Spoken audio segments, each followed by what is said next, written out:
Salam sejahtera kepada Dr. Zelani. Nama saya Niki Rafiq Anajali, nombor matrik 79175 akan membentangkan tugasan individu pertama saya berkenaan dengan agama Kristian. Pengenalannya, agama Kristian merupakan agama yang dikatakan agama monoteis yang berlandaskan ajaran dan kehidupan Yesus. Yesus merupakan Tuhan yang dipertanggungjawabkan membawa agama Kristian dan baginda dilahirkan oleh Mary tanpa bapa telah dianggap sebagai satu kelahiran yang sangat menakjubkan. Yesus dilahirkan oleh kuasa Roh Kudus yang Tuhan turunkan ke dalam tubuh Mary, dan ekoran daripada peristiwa ini, penganut-penganut agama Kristian mempercayai Yesus sebagai anak Tuhan. Sejak 2000 tahun yang lalu, agama Kristian terbahagi kepada tiga aliran mazhab utama, iaitu Katolik Roma, Ortodoks iaitu Ortodoks Timur dan Ortodoks Timur Tengah, dan yang ketiga adalah mazhab Protestan yang mempunyai banyak pecahan seperti Anglican, Methodist, Seventh-day Adventist dan Sidang Injil Borneo iaitu SIB. Saya yang membuat ulasan ini merupakan penganut agama Kristian di bawah mazhab Protestan iaitu SIB. Istilah Kristian diambil daripada bahasa Greek Yunani Christos atau Kristus yang membawa maksud the anointed one, iaitu yang diurapi dari segi bahasa, dan agama Kristian menganggap Yesus adalah Kristus yang kudus. Daripada Kris inilah wujudnya perkataan Kristian yang bermaksud golongan manusia yang mengikuti ajaran Yesus. Seterusnya kita pergi pula kepada penjelasan mengenai agama Kristian. Seperti mana yang kita tahu secara umumnya, agama Kristian adalah agama samawi yang bermaksud agama yang diturunkan daripada langit. Kewujudan Tuhan dalam agama Kristian dengan kata lain adalah memberi tumpuan kepada kekudusan dan kesucian Yesus yang dianggap sebagai Tuhan. Jesus is Lord. Yesus merupakan mengajar penganutnya menurut ajaran agama yang benar dan menyembah Tuhan yang satu. Yesus menerangkan kepada orang Yahudi bahawa Tuhan itu ada untuk semua orang dan bukan sahaja untuk orang Yahudi.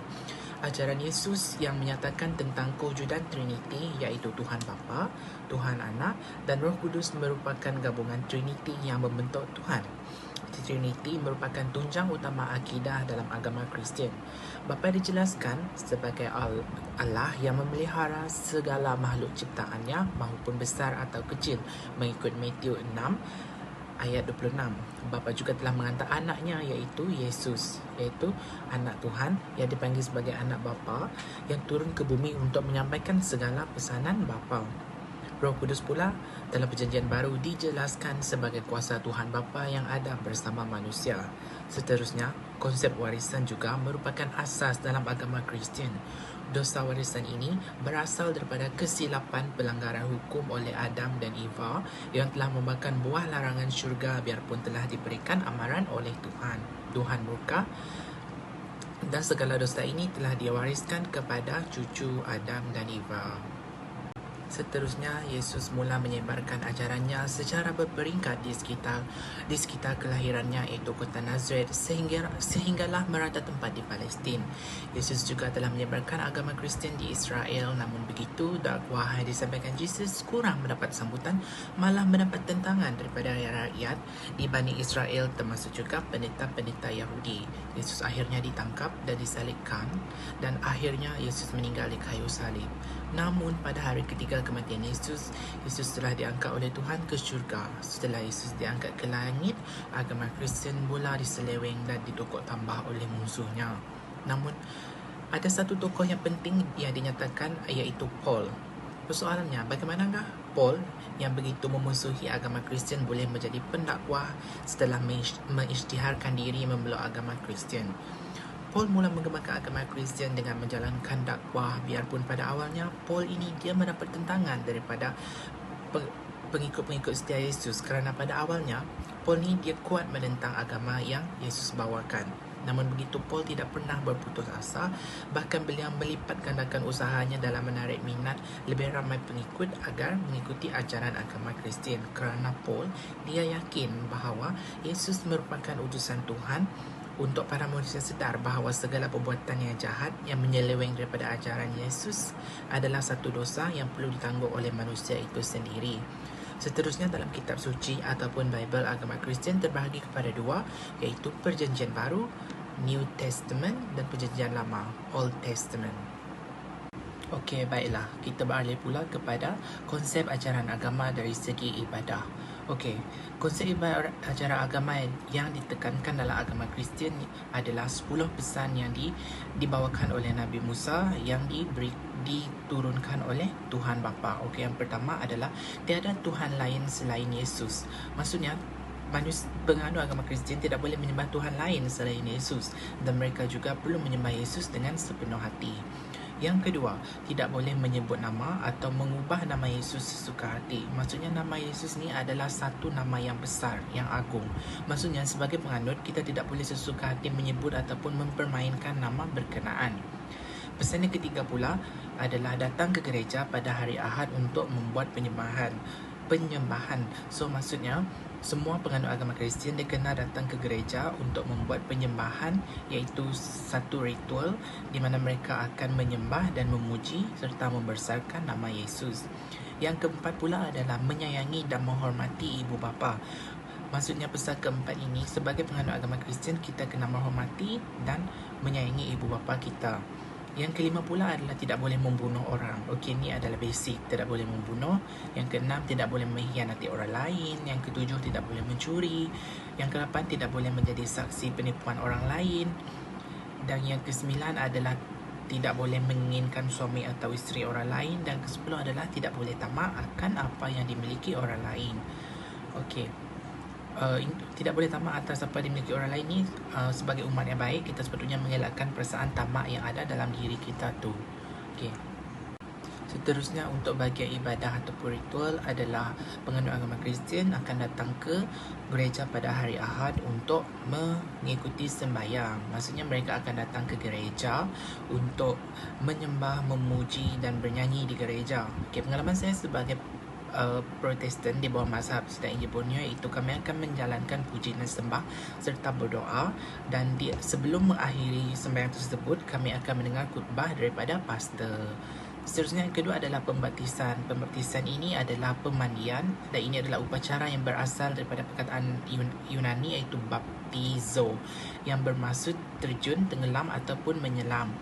Upacara ini diadakan sebagai tanda seseorang itu dia telah menerima ataupun memeluk agama Kristian sebagai agamanya.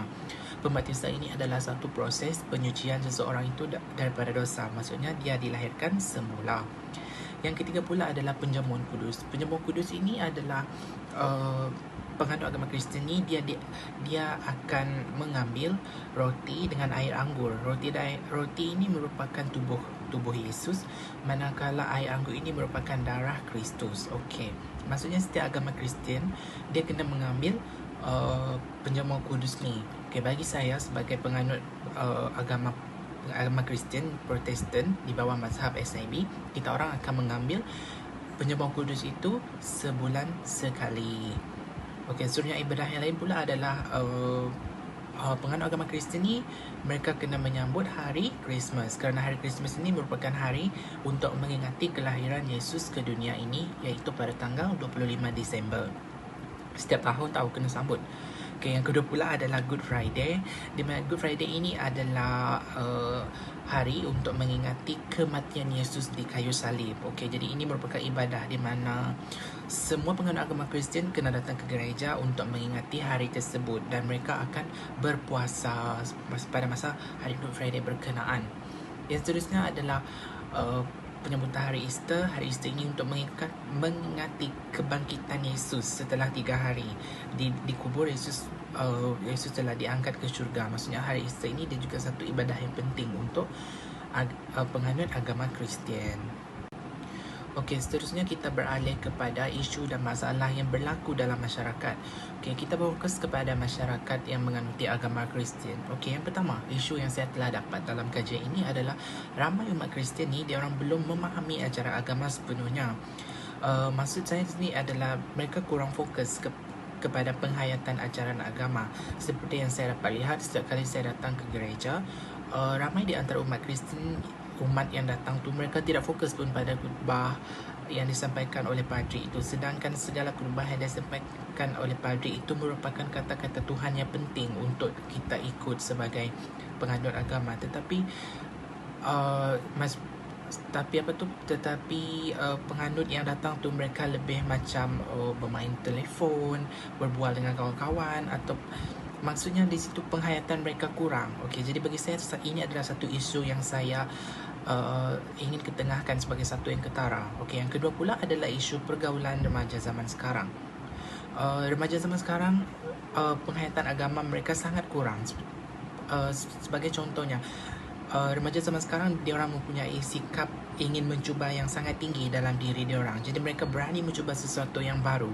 Okey, jadi bertitik tolak daripada penghayatan agama yang kurang, mereka berani mencuba sesuatu seperti merokok, melakukan zina, mengambil dadah, mengambil minuman keras dan sebagainya. Okey, seterusnya isu yang ketiga yang saya ingin ketengahkan pula adalah isu gereja yang berbeza mazhab. Okey, ini juga merupakan satu isu yang serius kerana perbezaan mazhab antara gereja ini dia akan menimbulkan satu konflik di antara penganut-penganutnya. Sebagai contohlah mazhab Katolik dengan mazhab SIB. Mereka Katolik dengan Protestan. Maksudnya mereka akan saling berlawan pendapat. Maksudnya akan Katolik melebihkan Katolik, Protestan melebihkan Protestan. Jadi benda ni dia tidak akan mencapai satu kefahaman di mana sebenarnya adalah tujuan satu agama ini adalah untuk menyembah Yesus yang satu. Okey, itu isu yang ketiga. Isu yang keempat adalah pegangan dan bimbingan agama yang kurang daripada ibu bapa. Okey, seperti yang kita dapat tahu, ibu bapa sekarang ni mereka sangat sibuk dengan pekerjaan sehingga tidak ada masa untuk anak-anak. Maksudnya anak-anak tu akan dihantar ke nursery dan ditinggalkan dengan pengasuh. Jadi bimbingan daripada ibu bapa itu agak kurang sebabnya ibu bapa terlampau fokus dengan kerja. Jadi mereka hanya akan berjumpa dengan anak itu pada waktu malam. Jadi pegangan agama ini dapat kita katakan kurang sebab ibu bapa tidak ada masa untuk anak-anak.